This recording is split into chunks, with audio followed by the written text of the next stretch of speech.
Yok, dürüst түгел. Безнең Сергей Лазарев алырга тиеш. Алдагы елларны бит Евровидениедә жюрилар юк иде. Халык сайлыйдыр, халык безнең беренче урын Сергей Лазаревка бирде. Минемчә, беренче урын чынлыкта да анкылырга тиеш. Жюри дөрес түгел, чөнки независимый жюри сайлап булмыймынча. Benim dostlarım da Евровидениеда katnaştılar. Анда кайбіреулер айтты, акча төлейләр дип, беренче урын алу өчен. Белмим, дөрестірме, әйттерме, әйтә алмыйм бер нәрсәне. Әле икенде Украинада үзебез беләбез нәрсәгә сугыш. Әгәр тыелмаса, бәлки булмастан да Украинада, башка илдә может булыр. Чөнки нагрузкован анда Евровидение үткәргә, шулай дип уйлыйм. Болела за Сергея Лазарева, конечно же, но еще я болела за Украину, потому что там была такая замечательная песня про татар. Собственно, это меня очень тоже задело, очень.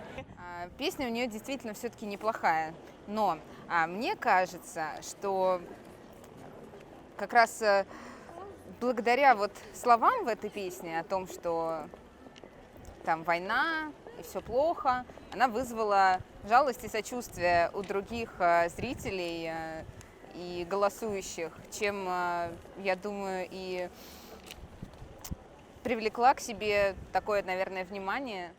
Мен Евровидениедә разочаровалась. Но можно мен үземнең фикерне үземдә калсын. Мы болели за Лазарева. А кто за него не болел? И просто считаем, что немножко его засудили. Ну, Вся просто вот эта Евровидение нет смысла смотреть теперь. Ну да. А выиграла Украина. Почему она выиграла? Да, Потому очень что это удивительно. политическая Ну, всё. политика. Это политика. Выбрали не песню, а выбрали страну. Мгм. Вот. А то, что эти нас все ненавидят, это и так понятно. Ну да, Россию никто не любит. Ул миңа бик тә ошады, бигрәк тә инде Украина җырчысының җырлавы һәм аның җиңүе дөрес дип саныйм.